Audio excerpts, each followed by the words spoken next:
Во Германија во тек е штрајкот на десетлетието. Сопрени се возовите, авионските летови во Минхен и Франкфурт, метроата не работат.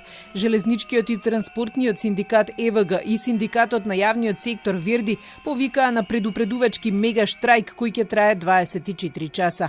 Им се придружија работниците од водниот и копнениот транспорт, а основното барање е повисока плата. Wir fordern 10,5%, mindestens 500 € und dieser Mindestbetrag ist uns auch ganz besonders wichtig, weil gerade die unteren und mittleren Einkommensgruppen von der Inflation überproportional stark betroffen sind.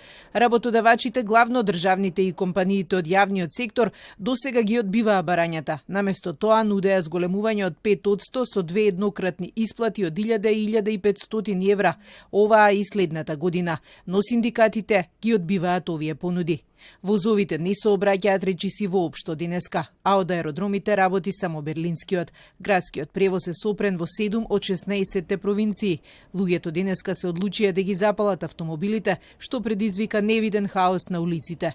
Погодени се стотици илјади патници кои ја користат железницата. An diesem überzogenen und übertriebenen Streik leiden Millionen Fahrgäste, die auf Busse und Bahnen angewiesen sind. Nicht jeder kann vom Homeoffice aus arbeiten. Nachteile haben auch tausende Unternehmen in der Wirtschaft, die üblicherweise ihre Güter auf der Schiene empfangen oder versenden. Ja, und es leidet auch letztlich die Umwelt und der Klimaschutz. Денешниот штрајк ги испразни метростаниците и го парализираше секојдневното функционирање. Луѓето ги разбираат барањата на синдикатите и над 50% ги поддржуваат, но укажуваат дека доцнењето ги засега и нив. Jetzt gerade könnte ich ehrlich gesagt einfach nur heulen, weil es einfach nur furchtbar aufregt. Dadurch, ich meine, ich verstehe das und es ist ja auch gut, dass man streikt, aber ich habe in letzter Zeit wirklich sehr viel Pech aufgrund der Streiks gehabt. Und das nervt natürlich sehr.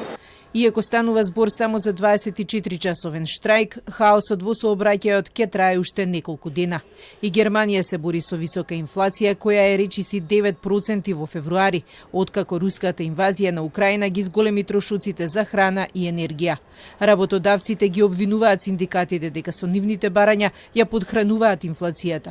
Синдикатите негираат и велат дека повеќе не можат да го поднесат товарот на зголемени трошоци за живот.